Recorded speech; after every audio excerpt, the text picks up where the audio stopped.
أعوذ بالله من الشيطان الرجيم. بسم الله الرحمن الرحيم. والسماء ذات البروج واليوم الموعود وشاهد ومشهود قتل أصحاب الأخدود النار ذات الوقود إذ هم عليها قعود وهم على ما يفعلون بالمؤمنين شهود وما نقموا منهم إلا أن يؤمنوا بالله العزيز الحميد الذي له ملك السماوات والأرض والله على كل شيء شهيد إن الذين فتنوا المؤمنين والمؤمنات ثم لم يتوبوا فلهم عذاب جهنم ولهم عذاب الحريق. Sadaqallahul azim. Muslimin muslimat, tuan-tuan, puan-puan yang dimuliakan Allah sekalian. Demikianlah ayat-ayat yang awal daripada surah Al-Buruj yang saya pilih pada waktu ini untuk menjadi renungan kita bersama-sama di bawah tajuk Remaja Hanya Sekali. Ya, jadi tafsiran ataupun terjemahan kepada ayat-ayat yang telah dibacakan tadi. Demi langit yang mempunyai gugusan bintang dan hari yang telah dijanjikan dan yang menyaksikan dan yang disaksikan, binasa dan terlaknatlah orang-orang yang membuat parit yang berapi yang dinyalakan kayu bakar dalamnya ketika mereka duduk di sekitarnya sedang mereka menyaksikan apa yang mereka perbuat terhadap orang-orang beriman, dan mereka tidak menyeksa orang-orang beriman itu melainkan kerana orang-orang beriman itu beriman kepada Allah yang Maha Perkasa lagi Maha Terpuji, yang mempunyai kerajaan langit dan bumi, dan Allah Maha menyaksikan segala sesuatu. Sesungguhnya orang-orang yang mendatangkan cubaan kepada orang-orang beriman, lelaki dan perempuan, kemudian mereka tidak bertaubat, maka bagi mereka azab Jahannam dan bagi mereka azab neraka yang membakar. Muslimin muslimat, hadirin hadirat yang dimuliakan Allah sekalian. Demikianlah terjemahan yang saya pilih daripada Sahih Tafsir Ibnu Katsir. Kalau para penonton dimuliakan Allah sekalian nak membaca kitab tafsir, antara kitab tafsir menarik ni di tangan saya, Sahih Tafsir Ibnu Katsir. Kerana yang pertama bahasanya mudah difahami, yang kedua dia ringkas, yang ketiga dia penuh dengan sanad-sanad, dalil-dalil daripada Quran dan juga sunnah yang saling menghuraikan, mentafsirkan ayat-ayat dalam surah ini. Ini kehebatan yang ada pada Sahih Tafsir Ibn Katsir. Dan nombor 4, sudah tentulah Ibn Katsir ni merupakan seorang tunggak dalam mazhab Syafi'i yang kita ikuti di Malaysia ni, tuan-tuan puan-puan dimuliakan Allah sekalian. Jadi dalam ayat yang telah saya bacakan tadi sebentar ini, muslim muslimat yang dimuliakan Allah sekalian, mengisahkan tentang perjuangan seorang yang pernah hidup sebelum kita, yang mana beliau ni merupakan seorang pemuda yang telah Allah Subhanahu Wa Taala pilih dia dalam satu peristiwa di mana raja yang berkuasa mempunyai seorang ahli sihir, dan ahli sihir ni sering diminta pendapat dalam segala urusan melibatkan pentadbiran kerajaan. Zaman dahulu, zaman sekarang pun ada, masih bergantung dengan bomo, dukun, pawang dan sebagainya. Syirik, tuan-tuan puan-puan dimuliakan Allah sekalian. Man ata kahinan fasaddaqahu bima qal faqad kadzdzaba bima unzila ala Muhammad. Siapa yang datang bertemu dengan bomo, dengan dukun, dengan pawang, minta pendapatnya, menyebabkan ibadahnya tidak diterima Allah 40 hari dalam satu riwayat. Lam tuqbal lahu salatun 40 yauman faqad kafara bima unzila ala Muhammad. Telah kafir dia daripada Islam. Nauzubillah, tuan-tuan puan-puan yang dimuliakan Allah sekalian. Baik, kisah ini berlaku yang pastinya kalau kata para ulama sirah, kata para ulama tafsir, contohnya Ibn Jarir Tabari dalam tafsirnya, Tafsir Ibn Jarir Tabari, tafsir yang besar itu. Besar kita tafsir ni. Ya, beliau mengatakan bahawa mengikut pandangan yang aku periksa daripada Ibnu Abbas, sebenarnya perkara ini berlaku sebelum daripada Nabi Isa alaihissalam. Kerana bukti yang paling kuat, peristiwa ini turut direkodkan oleh orang-orang Yahudi. Kalaulah perkara ini berlaku pada zaman kerajaan Nasrani ataupun zaman kerajaan Nabi Isa, tentulah orang-orang Yahudi akan padam dari sejarah mereka. Kerana orang Yahudi dengan orang Kristian ini tidak sebulu sebenarnya. Tahsabuhum jami'an wa qulubuhum syatta. Kita nampak mereka bersatu tapi sebenarnya mereka tidak seperti itu. Jadi para ulama mengatakan orang-orang Yahudi merekodkan peristiwa ini membuktikan bahawa ianya berlaku sebelum datangnya Nabi Isa. Faham ke tak faham muslimin muslimat sekalian? Kenapa muka masam nampak macam menderita pula tengah panas ni, tuan-tuan sekalian? Peluh yang mengalir untuk kita pada hari ini kerana dengar majlis ilmu akan menyebabkan ke akhirat besok dia stop, dia takkan keluar lagi ke akhirat, muslimin muslimat sekalian. Ya, peluh telah keluar, tak payahlah nak kipas-kipas. Nak kipas-kipas, sabar sekejap Baik, peristiwa ni berlaku yang pentingnya pada sebelum Nabi Muhammad sallallahu alaihi wasallam. Iaitulah seorang raja bila ahli sihir yang dia bergantung sepenuhnya dalam urusan menentukan masa depan kerajaan telah pun tua, lalu dia menawarkan kepada raja, "Wahai raja, saya sudah tua. Bagaimana pandangan raja kalau kita interview seorang rakyat yang paling pintar, yang bijak, yang muda, yang akan menggalas tanggungjawab ni kalau hamba mati kelak?" Maka raja pun bersetuju. Dipilihlah seorang pemuda macam antum sekalian, muda lagi. Macam pemudi yang ada di sini, masya-Allah, harapan bangsa. Janganlah kita mengkhianati amanah yang terpikul atas bahu kita. Baik. Lalu pemuda ini apabila dia pilih untuk belajar dengan ahli sihir tersebut ilmu untuk menentukan masa depan, ilmu berkenaan dengan fokus, ilmu berkenaan dengan ramalan dan sebagainya. Tiba-tiba tuan-tuan perempuan yang dimuliakan Allah sekalian, dalam perjalanan dia nak pergi daripada ahli sihir ini, dia melihat satu kawasan, satu rumah ibadah yang ada dalamnya seorang yang bersih wajahnya. Dia melihat, mendekati, tertarik dia kepada pendeta tersebut, dan ternyata pendeta ini beragama dengan agama tauhid yang dibawa oleh Nabi sebelum itu. Lalu dia merasa minat. Ya, pada wajahnya nampak wajah kebenaran seorang alim. Dia belajar. Akibatnya dia sudah lambat datang ke rumah ahli sihir tersebut kerana dia mengambil masa belajar daripada orang alim agama Nabi yang pernah diutuskan itu. Faham ke tak faham? Akhirnya bila dia sampai ke tempat ahli sihir tersebut, dia sering lambat. Muslimin muslimat yang dimuliakan Allah sekalian, dia sering lambat. Apabila dia lambat, maka ahli sihir tersebut memukulnya. "Kenapa kamu lambat?" Dipukul. "Besok kenapa lambat?" Dipukul lagi. Akhirnya selepas itu beliau bertanya kepada pendeta yang dia berhenti tengah-tengah jalan sebelum berjumpa dengan ahli sihir tersebut. Dia berkata kepadanya, "Tuan, saya sering dipukul oleh ahli sihir tersebut. Saya ada kontrak dengan kerajaan, jadi saya kena belajar sihir itu walaupun saya tak suka." Muslimin muslimat yang dimuliakan Allah sekalian, saya tak suka tapi saya terpaksa. Kata pendeta tersebut, "Engkau buat helah dengannya. Kata kepadanya, kamu ada banyak tanggungjawab di rumah menyebabkan kamu lambat datang." Okey, maka dia pun memberi alasan tersebut. Sekarang lambat pulang ke rumah pula, apa alasan nak beri kepada keluarga di rumah, ya ibu umpamanya? Maka katakan kepada mereka, "Wahai anak," kata pendeta tersebut, "bahawa ahli sihir mengajar ilmu tambahan, ada ekstra lagi lesson pada hari ini. Maka saya terlambat pulang ke rumah." Maka sentiasa kamu datangkan alasan seperti itu. Akhirnya dia dapat belajar dua-dua. Belajar sihir dan belajar tauhid. Muslimin muslimat yang dimuliakan Allah sekalian, sehinggalah satu ujian berlaku dalam hidup. Ada seekor binatang buas yang mengganggu penduduk setempat, berada di satu tempat di jalan, menghalang orang untuk lalu. Maka budak ini telah pun mengambil batu.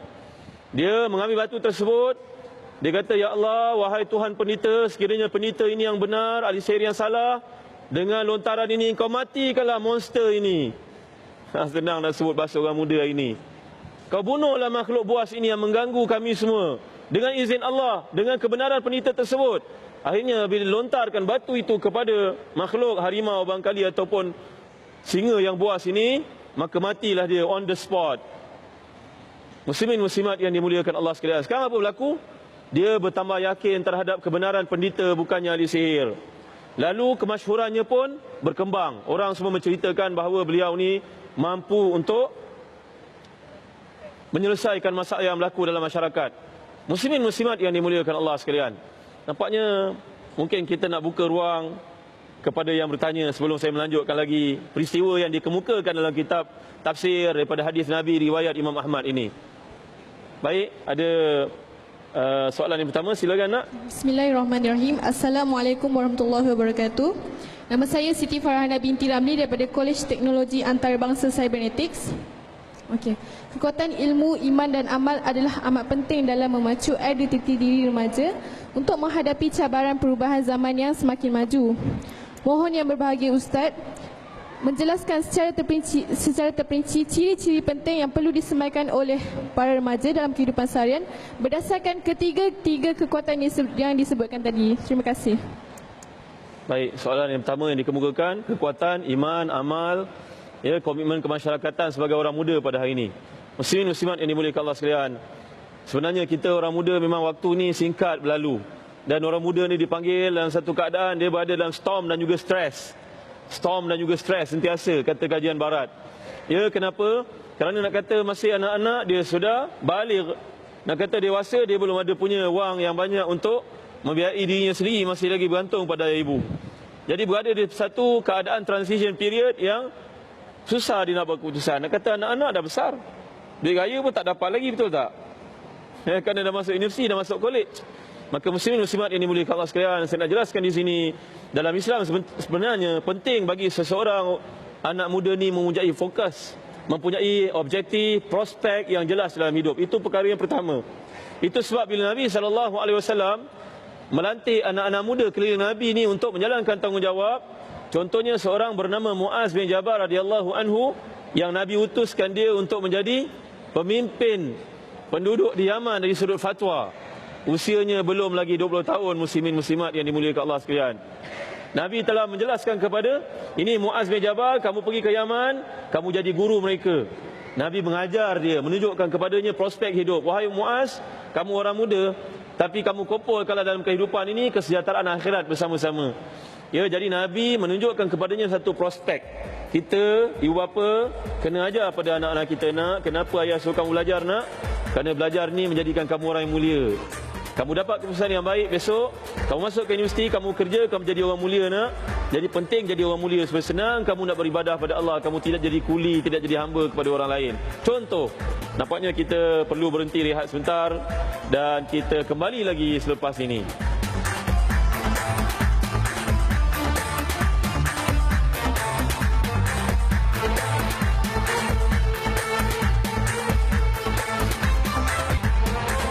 Alhamdulillah, kita bertemu kembali muslimin muslimat yang dimuliakan Allah sekalian dalam rancangan Tanyalah Ustaz pada waktu ini, dan kita bersama dengan jemaah Masjid Al-Hidayah. Muslimin muslimat yang dimuliakan Allah sekalian, kita sedang bincangkan bagaimana nak wujudkan kesedaran bagi anak-anak remaja supaya mereka nampak prospek yang jelas, luasnya dunia Allah SWT ni, tuan-tuan. Ya, saya nak bawa satu kisah yang penting untuk muslimin muslimat renung bersama-sama. Jadi remaja ni kan, ya, dia seorang pemuda yang sangat muda usianya pada waktu datangnya Nabi ke Madinah. Nama beliau ni itu Sa'labah bin Abdurrahman Al-Ansari. Seorang sahabat yang masih muda, setengah riwayat mengatakan usianya 7 tahun, setengah mengatakan 8 tahun. Yang pentingnya begitu akrab beliau dengan Nabi SAW, sampai Nabi selalu bergurau, selalu Nabi mengarahkan beliau untuk melakukan satu-satu kerja. Wahai Sa'labah, keluar tunaikan hajat aku, beli barang ke, atau bawa datang ke sini ke, bawa kemari dan sebagainya. Pada suatu hari, muslimin muslimat yang dimuliakan Allah sekalian, Nabi suruh Sa'labah untuk keluar dari rumah, keluar dari masjid Nabi untuk menunaikan hajat Nabi. Tiba-tiba dalam perjalanan dia keluar, dia melihat sebuah rumah, dan rumah sahabat ni zuhud. Tak macam rumah kita pada hari ini, hanya langsir dekat depan. Ya, langsir ini terselak kerana tiup angin, maka langsir yang kedua yang berada dalam rumah tersebut pula yang diselak oleh angin yang kedua. Langsir yang kedua pula turut diselak oleh angin, ditiup angin. Dan selepas langsir kedua, dia melihat ada langsir yang ketiga, masih lagi ditiup angin. Dan bila dia melihat langsir yang ketiga, terkejutnya beliau kerana melihat ia merupakan rupa-rupanya pintu sebuah tandas yang ada dalam rumah tersebut. Muslimin muslimat dimuliakan Allah sekalian. Dan sekonyong-konyongnya, di bahasa orang Melaka tahu, kelihatanlah dalam bilik mandi ini seorang perempuan sedang mandi, dan biasanya orang mandi tidaklah menutup auratnya dengan sempurna. Maka Sa'labah, budak muda berusia 8 tahun ini, merasa terkejut. Dia melihat sekali dan kemudian, inna lillahi wa inna ilaihi raji'un, aku melakukan satu dosa. Cuba tuan-tuan haji pada hari ini melihat macam mana agaknya. Sebaik saya tengok, alhamdulillah. Ini beza kita dengan mereka, muslimin muslimat dimuliakan Allah sekalian. Sa'labah merasa kesal atas kesilapannya itu, walaupun secara tak sengaja. Dia telah melarikan diri untuk naik ke bukit, ke gunung, bagi menyembunyikan dirinya agar tidak turun Quran untuk menjelaskan kesilapannya itu. Takut kerana Quran masih lagi turun, wahyu masih lagi turun. Melarikan diri untuk sembunyikan identitinya daripada ayat Quran turun. Hilang dia 40 hari, muslimin muslimat dimuliakan Allah sekalian, hanyalah kerana kesilapan yang tidak disengajakan itu. Maka Nabi bertanya, mana pergi Sa'labah? Nampaknya untuk tidak menghampakan, kita berhenti ada soalan nampaknya. Kita buka ruang untuk soal jawab. Silakan. Bismillahirrahmanirrahim. Assalamualaikum warahmatullahi wabarakatuh. Nama saya Siti Hajah binti Abdul Rahim daripada Sukarelawan Masyarakat PPIM dan juga alumni ESQ. Soalan saya, Ustaz, zaman remaja adalah zaman yang paling amat kritikal dalam kehidupan manusia. Remaja juga mudah dibentuk ke arah kebaikan maupun keburukan. pembentukan sasiah seseorang remaja yang diterima di rumah, sekolah maupun masyarakat ada kalanya menimbulkan kecelaruan ataupun ketidakketentuan arah hidup remaja itu sendiri. Boleh yang berbahagia Ustaz menjelaskan kecelaruan arah bagaimanakah yang wujud di rumah, sekolah, masyarakat sehingga menyebabkan remaja itu sendiri kurang jati diri dan kabur arah tujuan hidupnya. Terima kasih. Baik, Siti Hajar bertanya bagaimana cara nak mengelakkan kecelaruan identiti yang berlaku. Ya, sebenarnya muslim-muslimat ini boleh katakan, kalau kita lihat dalam hadis Nabi bersabda, ada satu hadis yang penting riwayat Bukhari dan Muslim. Ni'matani maghbunun fihima katsirun minan nas, as-sihhatu wal faragh. Dua nikmat yang menyebabkan manusia lalai, mereka gagal menangani dengan baik, iaitulah dua perkara. Yang pertama nikmat sihat, yang kedua nikmat waktu kosong. Orang-orang muda dia tidak tanggungjawab banyak dan tenaganya berada pada klimaks, pada kemuncak kekuatan biasanya. Maka dengan sebab itu, bila tidak diisi masa dengan betul, tidak ada direction yang betul, tidak ada model yang betul dalam hidup, maka kita bimbang anak-anak ini akan tersasar. Itu sebabnya muslimin-muslimat yang dimuliakan Allah sekalian, kekuatan yang ada pada dakwah Nabi kalau kita perhatikan, dan Allah bawa satu surah yang khas dalam Al-Quran, namanya surah Al-Kahfi. Innahum fityatun amanu bi rabbihim wazidnahum huda. Mereka adalah pemuda-pemuda yang telah pilih jalan ke akhirat dengan kekuatan hidup secara berkumpulan. Rupa-rupanya kita kena be selektif. Pilih kawan yang betul dalam kehidupan kita, kerana kawan yang betul ni akan menunjukkan hala tuju yang tepat dalam hidup. Di samping itu, kita cari dalam hidup kita uswah yang betul. Kita minat pada siapa contohnya? Kita minat pada seorang doktor. Seorang doktor ni seorang yang rajin menyumbang kepada masyarakat, muncul di televisyen dengan program-program tertentu. Kita kagum, kita kaji dia bagaimana dia boleh berjaya. Kita jadikan dia satu ikutan dan bagaimana kita nak berjaya bahkan lebih baik daripada beliau. Sebagai contohnya, ya, kalau ada di kalangan pakcik-pakcik kita seorang yang akhlak yang baik, maka kita dekati dia, kita tanya dia bagaimana dia belajar, waktu bila dia berehat, bagaimana kriteria kawan yang dipilih. Kita jadikan dia satu contoh hidup yang kita ikuti dan kita dambakan dia sebaliknya kejayaan sebagaimana yang telah dia bina, kita juga kena bina. Jadi ada dua perkara Siti Hajar, anak ini mulia Allah sekalian. Nombor satu, dalam hidup ni pilih kawan yang betul. Nombor dua, pilih mentor yang betul, uswah yang betul. Dan nombor tiga, jangan lupa kita sentiasa berdoa pada Allah supaya Allah beri pada kita kekuatan, beri pada kita petunjuk. Ya, ada satu doa yang penting dalam riwayat Imam Ahmad dalam musnadnya. Saya nak ijazahkan kepada muslimin muslimat sekalian. Mari ikut saya baca sama-sama. Bismillahirrahmanirrahim. Allahumma ahsanta khalqi fa ahsin khuluqi. Ya Allah, sebagaimana Engkau telah memperelokkan kejadian aku, maka perelokkanlah akhlak aku. Doa ni jarang-jarang Nabi tinggalkan, terutamanya bila melihat ke cermin. Nabi akan baca doa ini. Kamu orang-orang muda, cermin sentiasa ada dalam handbag, bukan? Masa lihat cermin, penting manusia nampak kita ni hebat, tapi yang lebih penting kita ni hebat di sisi Allah Subhanahu Wa Taala. Jadi tiga perkara ni kita amalkan. Moga-moga Allah beri kepada kita direction, hala tuju yang betul dalam hidup. Baik, soalan berikutnya. Assalamualaikum warahmatullahi taala wabarakatuh. Saya Muhammad Khairul Bahari bin Muhammad Yusof daripada Kolej Teknologi Antarabangsa Cybernetics. Ingin menunjukkan soalan kepada yang berbahagia Ustaz. Seperti mana kita maklumi, ada segelintir para remaja yang lebih suka hidup berfoya-foya sehingga menjadikan kehidupan mereka tidak tentu hala dan tiada arah tujuan. Mereka menganggap zaman remaja hanya sekali sahaja. Bila dah lanjutnya usia akan terlepas segala-galanya. Soalannya Ustaz, bagaimanakah cara-cara yang lebih terperinci para remaja bagi menghindarkan budaya negatif yang sedemikian? Diminta yang berbagi Ustaz untuk menjawab soalan ini. Terima kasih. Terima kasih orang muda yang bertanya. Ada dua soalan yang beliau kemukakan di situ pada hemat saya. Yang pertama, orang yang tersasar, bagaimana kita nak kembalikan. Yang kedua, kita sendiri orang muda, bagaimana nak betulkan hala tuju kita.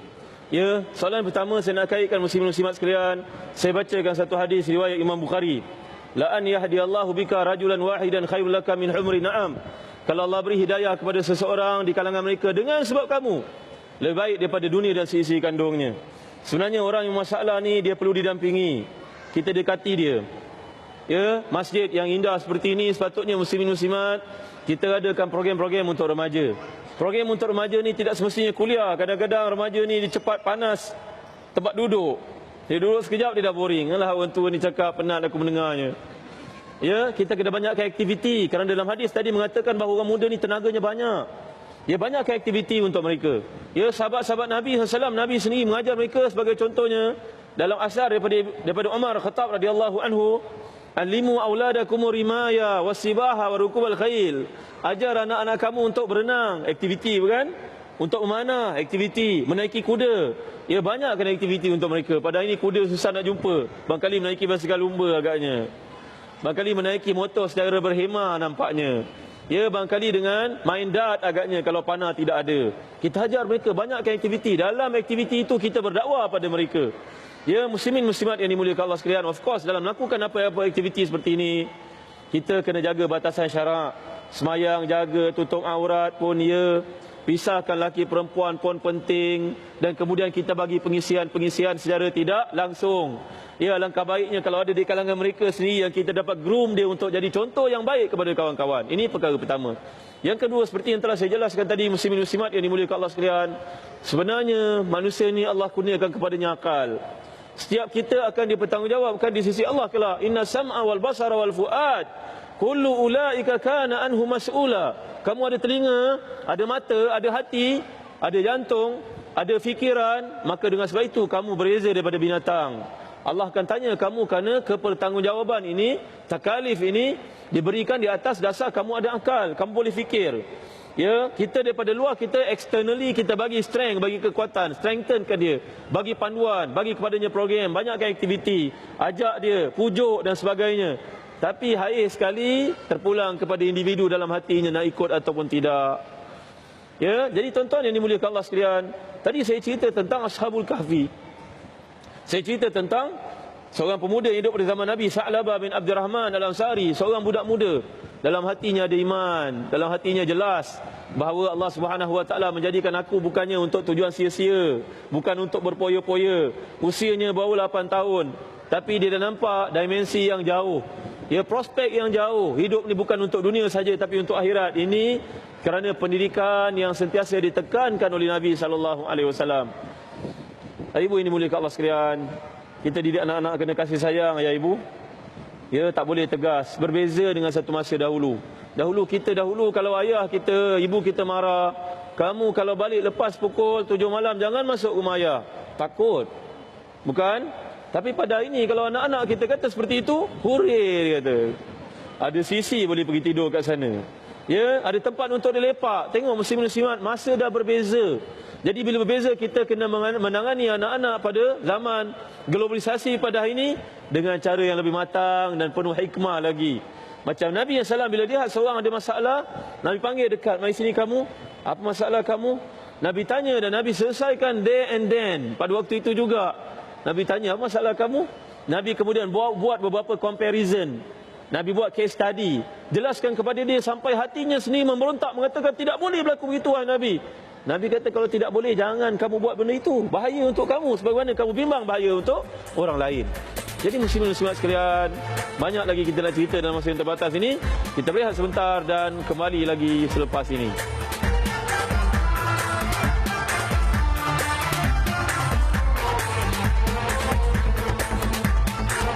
Alhamdulillah muslimin muslimat yang dimuliakan Allah sekalian, kita bertemu kembali. Allah beri kepada kita umur untuk berada dalam majlis ilmu pada waktu ini. Sebaik-baik tempat di muka bumi adalah majlis ilmu, taman dari taman-taman syurga.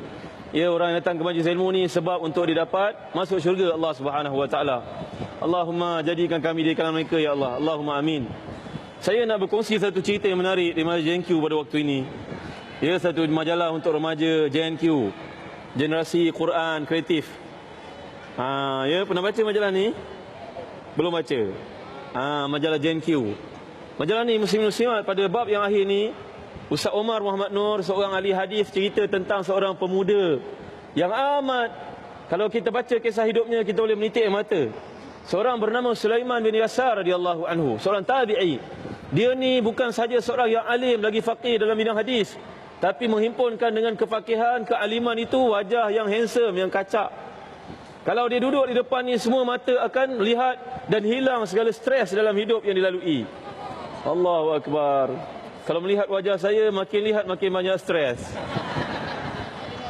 Muslimin muslimat yang dimuliakan Allah sekalian, Sulaiman bin Yasar ini yang saya nak ceritakan, seorang yang sangat kacak. Sehinggalah satu hari dalam perjalanan pergi ke Mekah untuk mengerjakan ibadah haji, kawannya meninggalkan beliau sementara waktu untuk dia pergi membeli makanan. Dia berada di satu tempat yang tersembunyi, berehat. Barangkali di R&R macam kita, tiba-tiba datanglah seorang perempuan yang cantik, yang berpurda, yang godanya, membuka purdanya, mengatakan kepada lelaki tak dikenali, dia tak tahu ni seorang muhadis faqih, wahai pemuda, saya menginginkan daripada kamu apa yang diinginkan seorang perempuan daripada seorang lelaki. Di kawasan yang tersembunyi dan tidak ada orang melihat. Sulaiman terkejut. Lalu dia pun menelangkupkan mukanya ke tangan dan menangis semahu-mahunya. Perempuan tersebut merasa malu. Dia pun beredar daripada situ dalam keadaan kecewa. Dan sekejap lagi pulanglah kawan kepada Sulaiman bin Yasar radhiyallahu anhu. Muslimin muslimat yang dimuliakan Allah sekalian, banyak soalan pula. Kita belum habis cerita lagi soalan dah datang. Taib, kita mengalu-alukan soalan berikutnya. Silakan. Bismillahirrahmanirrahim. Assalamualaikum warahmatullahi taala wabarakatuh. Nama saya Syazlina binti Mukhtaruddin. Saya adalah salah seorang alumni ESQ. Okay, Ustaz, soalan saya, zaman remaja hanya sekali. Okay. Setiap remaja mesti berusaha untuk mencapai kualiti hidup yang seiring dengan syariat Islam. Mohon Ustaz terangkan kualiti hidup bagaimana yang perlu dicari. Terima kasih. Baik. Sebelum tu izinkan saya sempurnakan cerita ni. Nampaknya penerbit minta untuk sempurnakan dahulu cerita. Muslimin muslimat yang dimuliakan Allah sekalian, Sulaiman bin Yasar radhiyallahu anhu adalah seorang tabi'i yang hebat, yang mana beliau ni Allah kurniakan kepadanya ilmu yang tinggi dan wajah yang kacak.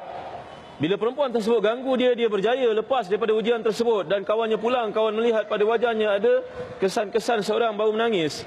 Ditanya kepadanya, Sulaiman, kenapa kau menangis? Tak ada apa sahabatku, tidak ada apa. Mustahil, mesti ada apa-apa. Kenapa kamu menangis? Ditanya, dia berpura-pura mengatakan, saya teringat pada keluarga saya, isteri dan anak-anak. Jawapan kawannya, mustahil kamu teringat isteri dan anak-anak. Mesti ada benda lain ni. Ditanya bertalu-talu, akhirnya dia terpaksa cerita. Kawannya tadi sebab lalu berkata, wahai Sulaiman, Allah bukan saja beri pada kamu ilmu yang tinggi, Sulaiman. Allah beri pada kamu akhlak yang kuat, iman yang terpelihara, diri yang biasa dapat dijaga daripada dosa. Kalau aku bimbang terjerumus aku dalam maksiat ini. Muslimin muslimat sekalian, dia pergi melaksanakan ibadah haji.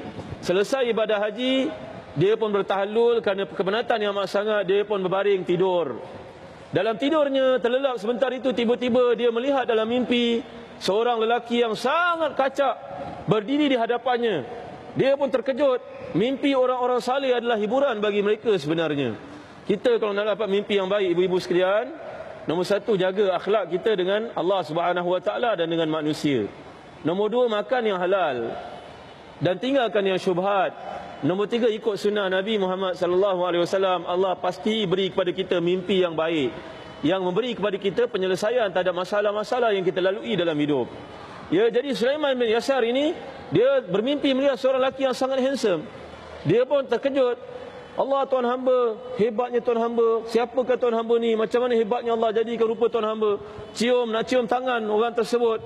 Lalu hamba Allah di depannya dalam mimpi itu menjelaskan, akulah Yusuf bin Yaqub. Siapa dia Yusuf bin Yaqub, tuan-tuan? Siapa dia? Anak-anak kuat sikit lah. Nabi Yusuf, bukan kawan kita yang main badminton petang-petang dengan kita tu. Tuan-tuan, Yusuf bin Yaqub alaihi salam, alaihi wassalam. Lalu Sulaiman pun cium tangan Nabi Yusuf ini. Nabi Yusuf kata, wahai Sulaiman, ujian kau dengan ujian aku sama, tapi kamu ternyata lebih berjaya daripada aku. Kerana aku seorang Nabi, Allah jaga aku. Tapi kamu seorang manusia biasa, kamu berjaya menangani isu zina yang hampir-hampir kamu terjerumus padanya. Lihat muslim-muslimat sekalian, ini kisah menarik. Seorang muda, seorang yang masih lagi pada awal umur 30-an, remaja, orang masih lagi berada di peringkat tahap kedudukan yang paling tinggi, rupa paling hebat, harta paling banyak, tapi dipelihara Allah. Mengapa begitu muslim-muslimat sekalian? Tak lain dan tak bukan kerana dalam diri ni iman yang sentiasa memandu, membantu. Dia menunjukkan kepadanya hala tuju yang betul. Jadi tanggungjawab dalam hidup ni muslim-muslimat dimuliakan Allah sekalian. Ya, kita bagi buaya, didiklah anak kita dengan pendidikan akidah. Saya nak kembali pada soalan yang dikemukakan ni. Kita hendaklah didik anak-anak kita dengan pendidikan akidah. Ini perkara yang paling penting. Pendidikan akademik penting, tapi jangan abaikan pendidikan pada waktu petang. Sekolah petang umpamanya, hantar. Jangan kita beranggapan akademik segala-galanya. Kita terlupa akhiratnya bagaimana. Kita tidak mahu profesional yang lupa akhirat. Kita nak orang yang profesional dalam masa yang sama berakhlak, tahu perkara-perkara yang haram. Ya, menjauhi rasuah sebagai contohnya. Orang Arab panggil riswah, orang Melayu panggil rasuah. Ya, menjauhi perkara-perkara haram. Kenapa? Kerana dalam dirinya ada iman. Di mana saja dia pergi, dia dapat melihara dirinya daripada terjumus dalam perkara-perkara maksiat pada Allah Subhanahu Wa Taala. Lagi, dalam hidup ni seperti yang telah dijelaskan tadi dalam hadis mengatakan, al-mar'u ala dini khalilihi falyanzur ahadukum ila ma yukhalil. Kamu berada dalam agama kawan kamu, maka pilihlah kawan yang betul dalam hidup ini, kerana ia akan membantu kamu. Ya, nombor 3, kita mesti berdamping dengan orang-orang alim, orang-orang saleh, yang dipanggil dalam istilah para ahli tasawuf sebagai mursyid.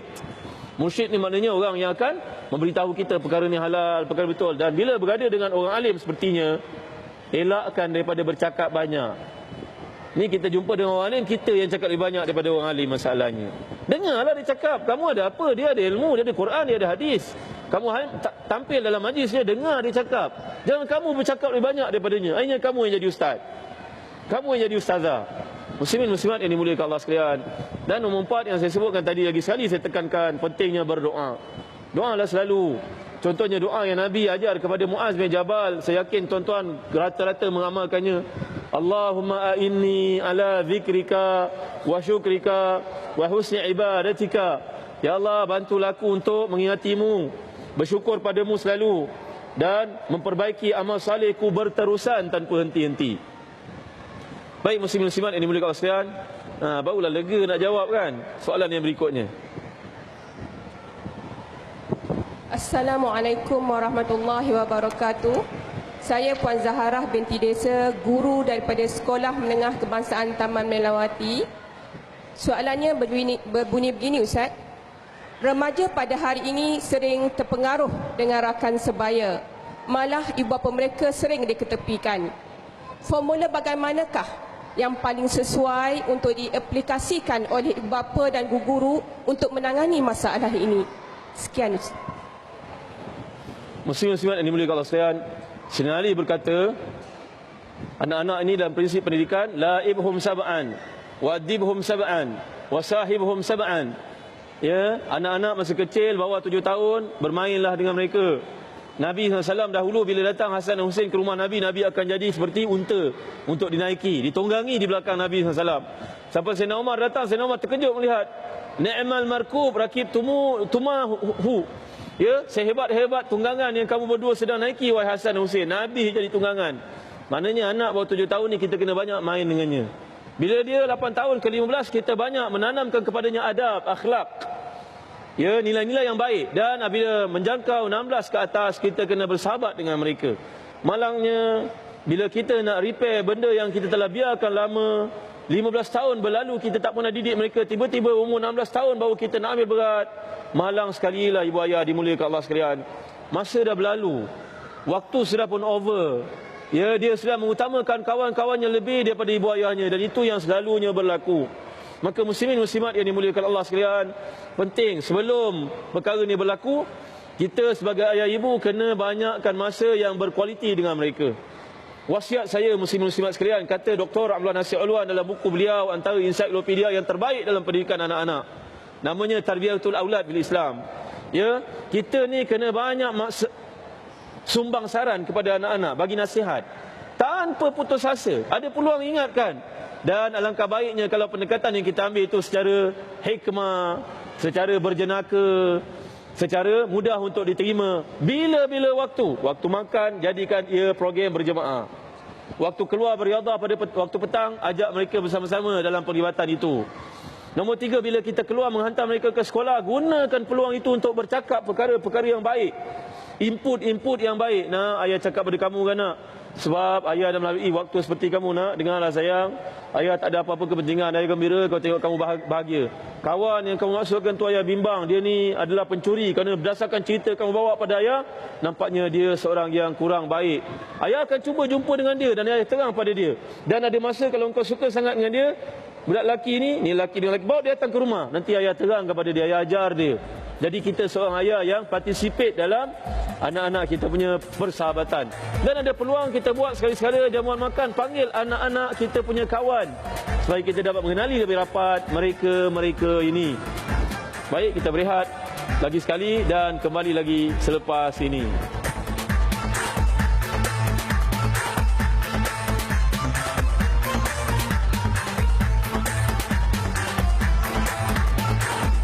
Alhamdulillah, muslim-muslimat yang dimiliki Allah sekalian, kita bertemu kembali pada waktu ini dalam perbincangan tentang remaja hanya sekali. Ya Allah, rasa-rasa nak balik ke zaman tersebut, balik semula lah ibu-ibu, bapa-bapa. Ya, waktu tak ada komitmen. Kan? Waktu itu penuh dengan kegembiraan. Tenaga pun banyak, tanggungjawab tak ada. Kerja belajar saja kan. Ya Allah, ruginya orang muda tidak manfaatkan waktu seperti itu. Saya terbaca dalam majalah JNQ ni lagi sekali, muslimin-muslimat sekalian. Seorang sahabat Nabi yang masih muda namanya Zaid bin Sabit radhiyallahu anhu, penulis wahyu yang terkemuka ni kan. Zaid bin Sabit. Usianya baru 11 tahun, Nabi meminta dia untuk belajar bahasa Yahudi, bahasa Hebrew itu Ibrani. Zaid telah belajar dalam masa 2 minggu saja dan menguasai tulisan, pembacaan dan percakapan. Masya Allah, kita belajar bahasa Arab 20 tahun pun tak sudah-sudah. Beza kita dengan mereka kan. Mana kesungguhan itu. Kerana apa? Kerana Imam Syafi'i berkata, kalau kamu menuntut ilmu pada waktu muda, seolah-olah kamu sedang mengukir pada batu. Kuatnya ilmu tersebut akan membawa kamu ke hari tua, ingatan pada waktu muda yang telah kamu manfaatkan sepenuhnya. Itu sebab kalau kita tengok tradisi pengajaran para ulama yang terdahulu, mereka akan mulakan dengan menghafaz Al-Quran. Kerana dengan menghafaz Al-Quran itu akan menyebabkan minda kita ni, sel-sel neuron dalam brain kita akan fully utilized, digunakan sepenuhnya. Kemudian baru datang belajar logah, belajar hadis. Kerana akal itu sudah pun sepenuhnya dioptimiskan, penggunaannya maksimiskan untuk mengisi segala bentuk fakta dan ilmu yang baru. Ini kajian para ulama yang terdahulu kan. Kalau kita nak ikut susu galuh, kuatnya ilmu mereka, kekuatan ilmu mereka pada waktu dahulu, tak lain tak bukan kerana akal itu digunakan sepenuhnya, terutamanya untuk menghafal, mengingat, kemudian berfikir. Bayangkan Imam Syafi'i pada waktu malam tidak tidur kerana memikirkan satu hadis, diistinbatkan daripadanya 70 hukum. Allahu Akbar. Hebatnya mereka. Bagaimana kita tak jadi macam mereka kan? Baik, muslim-muslimat yang dimuliakan Allah sekalian, tadi kita bawa banyak kisah yang semuanya berkisar tentang orang-orang muda. Ya, alangkah ruginya kalau waktu tersebut tidak dimanfaatkan. Cuma kita ayah ibu menggalas tanggungjawab yang besar, iaitulah untuk menunjukkan kepada anak, menerangkan kepada mereka tanpa jemu, mengajar mereka, betulkan kesilapan mereka, menegur. Sampai kata Datuk Dr. Fadhila Kamsa, kamu jangan berkira-kira, bahkan satu arahan kadang-kadang 200 kali kena repeat, barulah mereka dapat melakukan perubahan. Jadi jangan putus asa ya ibu. Kawankan mereka dengan orang baik, kenali rapat kawan-kawan anak-anak kita, doakan untuk mereka. Ya, dan kita juga kena memandu mereka, banyakkan aktiviti dengan mereka, insya-Allah anak ni akan jadi terjamin, terbimbing dalam keadaan baik. Baik, soalan kita yang terakhir pada waktu ini. Bismillahirrahmanirrahim. Assalamualaikum Ustaz. Nama saya Muhammad Arif bin Rasul dari Taman Melawati. Mohon pandangan dan nasihat daripada Ustaz. Itu pengaruh alam cyber dunia tanpa sempadan merupakan satu ancaman utama kepada para remaja mutakhir ini. Mohon yang berbahagia Ustaz perincikan peranan ibu bapa untuk sama-sama melindungi para remaja kita ini daripada menghadapi risiko yang negatif dan memudaratkan diri para remaja itu sendiri. Silakan Ustaz. Terima kasih tuan yang bertanya. Ada berapa anak tuan? 3 orang anak. Alhamdulillah, 3 orang cahaya mata. Muslimin-muslimat yang dimuliakan Allah sekalian, memanglah ini satu cabaran yang besar untuk ayah ibu pada waktu ini terhadap anak-anak dalam mendidik, membimbing. Ujian alam cyber ni begitu mencabar sekali. Yang pentingnya muslimin-muslimat sekalian, saya nak bawa dari perspektif Quran. Quran ni tuan-tuan tidaklah menceritakan satu cara hidup yang idealistik, yang melupakan manusia ni, bahawa manusia ni tidak ada nafsu dalam dirinya. Ada tuan-tuan, dalam Quran bawa cerita ini untuk kita faham. Quran tidak cerita semata-mata seorang manusia yang sempurna daripada dosa. Tidak ada tuan-tuan. Tidak ada seperti itu dalam Quran. Quran membawa kepada kita satu isu yang realistik, yang benar-benar akan kita lalui dan berlaku sampai ke hari kiamat. Itu sebab Allah bawa kepada kita kisah Nabi Yusuf. Nabi Yusuf bagaimana abang-abangnya sanggup melakukan konspirasi untuk membunuh adiknya sendiri. Ada tak di kalangan anak-anak kita yang berbuat kejam seperti itu kepada saudara mereka? Ada tak tuan-tuan? Di kalangan kita alhamdulillah Allah pelihara, mudah-mudahan minta pada Allah terpelihara di kita. Tapi Allah sengaja bawa cerita yang maksimum, impak yang paling maksimum kejahatan berlaku dalam satu keluarga bila adik-beradik berusaha nak bunuh seorang daripada mereka, untuk kita menyedari bahawa dalam hidup itulah resamnya, itulah benda yang kita kena lalui. Jadi back kepada soalan yang dikemukakan tadi, bagaimana kita nak menangani isu alam cyber ni tuan-tuan. Lagi sekali pesan tuan-tuan, pesan dan mohonlah kepada Allah selalu, kerana dalam peristiwa yang berlaku menimpa Nabi Yusuf dicampakkan ke dalam telaga itu, Nabi Yaqub akhirnya dipertemukan kembali dengan Yusuf. Nabi Yaqub telah pun dirayu oleh anak-anaknya lain, ya Abi, bapa, mintalah ampun pada Allah terhadap kejahatan kami yang kami tak sengajakan, kerana syaitan menguasai kami. Nampak tak cerita ni? Apa tindakan Nabi Yaqub? Nabi Yaqub berkata, sa'astaghfiru lakum rabbi, aku akan mohon kepada Allah keampunan untuk kamu. Para ulama tafsir menjelaskan bahawa ini dimaksudkan mohon ampun. Kenapa tidak mohon pada waktu itu juga? Para ulama tafsir kata daripada Ibnu Abbas radhiyallahu anhuma, Nabi Yaqub kata, tunggu dulu malam nanti aku bangkit tahajud doa untuk kamu agar sentiasa dipelihara Allah dan dibetulkan kesilapan berfikir kamu. Tuan-tuan kena logistik tuan-tuan. Jadi kita kena bimbing, kena nasihat, kena kawankan mereka dengan orang-orang yang saleh dan salihah seperti yang berlaku kepada Ashabul Kahfi. Dan kemudian kita kena banyak bangkit tahajud pada waktu malam berdoa pada Allah. Saya baca satu kisah yang menarik tuan-tuan, iaitulah Imam Muhammad bin Ismail al-Bukhari. Siapa tidak kenal Imam Bukhari? Imam Bukhari lahirnya buta tuan-tuan, kecilnya buta, tidak nampak. Ibunya sentiasa bangkit pada waktu malam menangis memohon pada Allah, ya Allah, sembuhkanlah anakku ini, ya Allah, tidak ada siapa pun nak jaga dia, suamiku telah mati. Dengar baik-baik ibu-ibu dimuliakan Allah sekalian. Bangkit malam tahajud menangis bersungguh-sungguh. Jangan sibuk tengok movie-movie yang melalaikan, lepas tu subuh pun bangkit lambat. Mana kita nak doakan anak-anak kita? Siapa dengan siapa kita nak minta, lepas tu cerita dengan orang, tak selesai-selesai masalah kita. Mohon pada Allah SWT. Maka ibu yang mulia ni bangkit waktu malam berdoa pada Allah saban hari, menangis. Lagi sekali dia bertemu dalam mimpinya yang sangat menarik, hiburan bagi orang salihah sepertinya. Nabi Ibrahim datang dalam mimpi berkata pada perempuan ni, hai perempuan, kamu kuat berdoa, menangis kamu waktu malam, minta pada Allah. Gembiralah wahai perempuan, absyiri, kerana Allah telah menunaikan hajat kamu. Kamu bangkitlah dan lihat anak kamu Muhammad itu sudah celik. Masya Allah. Ibu yang mulia ni terkejut pada waktu malam, pergi kepada anaknya yang buta, kejutkan dia, memang benar-benar matanya sudah celik dan terbuka. Dan jadilah dia imam fil hadis. Tidak ada orang lebih hebat daripada Imam Bukhari dari sudut hadis tuan-tuan. Kitab yang paling sahih selepas Al-Quran adalah Sahih Bukhari tuan-tuan. Asalnya buta, tapi kerana ibu yang banyak munajat pada Allah, maka Allah SWT tidak akan mensia-siakan hajat seorang ibu yang salihah, yang kerjanya sentiasa berdoa, mengharapkan, menggamit rahmat daripada Allah tanpa berhenti-henti. Ayah ibu, wasiat saya bangkitlah waktu malam ayah ibu. Nasihat bertalu-talu, jangan kita cuba nak korek dosa-dosa yang lalu terhadap mereka. Mereka tak suka ya ibu. Benda dah berlaku, biarlah. Ya, tapi kita sentiasa tunjuk kepada dia, nak betul-betul nak kamu kena bersungguh-sungguh, jauhkan benda maksiat, kerana kamu akan jadi orang yang menderita kalau kamu buat maksiat ini.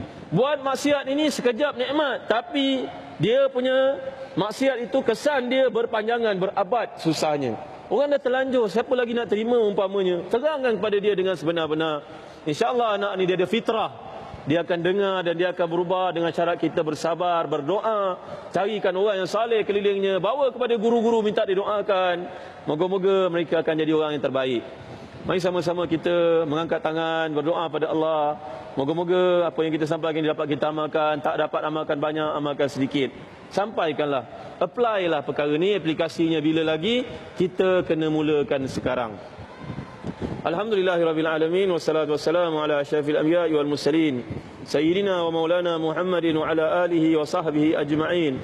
Allahumma zidna wa la tanqusna wa akrimna wa la tuhinna wa atina wa la tahrimna wa asirna wa la tu'sir alaina wardina warda anna Ya Allah, ya Tuhan kami, tambahkan untuk kami keberkatan setiap hari, janganlah dikurangi. Muliakanlah kami, janganlah kami dihina, ya Allah. Berilah kepada kami, jangan ditahan-tahan, ya Allah. Utamakan kami, janganlah kami dikemudiankan, ya Allah. Ridhalah kami, ridhalah semua yang kami lakukan. Allahumma a'inna ala zikrika wa syukrika wa husni ibadatik. Ya Allah, bantulah kami selalu, ya Allah, untuk sentiasa mengingatimu, bersyukur padamu, dan memperbaiki amal saleh kami sentiasa kepadamu, ya Allah. Allahumma Rabbana taqabbal minna innaka antas samiul alim wa tub alaina innaka antat tawwabur rahim. Ya Allah, terima daripada kami sebaik-baik apa yang kami lakukan, ya Allah. Walaupun padanya ada kecanggungan, walaupun padanya ada kelemahan, walaupun padanya ada sikap-sikap mengambil mudah, ya Allah. Rabbana atina fid dunya hasanatan wa fil akhirati hasanatan wa qina adzabannar. Ya Allah, beri pada kami kebaikan dunia, beri pada kami kebaikan akhirat, peliharalah kami dari neraka jahannam. Rabbana hab lana min azwajina wa dhurriyyatina qurrata a'yun waj'alna lil muttaqina imama. Ya Allah, kami mohon kepadamu doa orang-orang abrar yang telah Kau sebut dalam surah Al-Furqan, ya Allah. Berilah pada kami, jadikan untuk kami pasangan kami, sama ada suami kami atau isteri kami dan anak-anak kami, semuanya penyejuk mata kami mandang, ya Allah. Dan jadikan kami ini pemimpin kepada orang bertakwa, ya Allah. Wa sallallahu ala sayyidina Muhammad wa ala alihi wa sahbihi wa baraka wa sallam. Walhamdulillahi rabbil alamin. Taqabbalallahu minna wa minkum. Muslimin muslimat yang dimuliakan Allah sekalian, alhamdulillah kita dapat menyempurnakan perbincangan yang begitu panjang sebenarnya. Tak wajar kita buat dalam masa yang pendek. Tapi dalam Islam, apa yang tidak boleh buat semua, buatlah sebahagian, ambillah sebahagian, cuba amalkan. Minta doa selalu pada Allah, Allah beri kepada kita kekuatan sehingga kita bertemu lagi pada waktu yang lain dalam rancangan Tanyalah Ustaz. Assalamualaikum warahmatullahi wabarakatuh.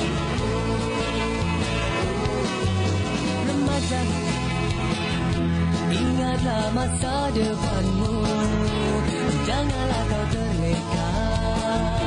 Usia remaja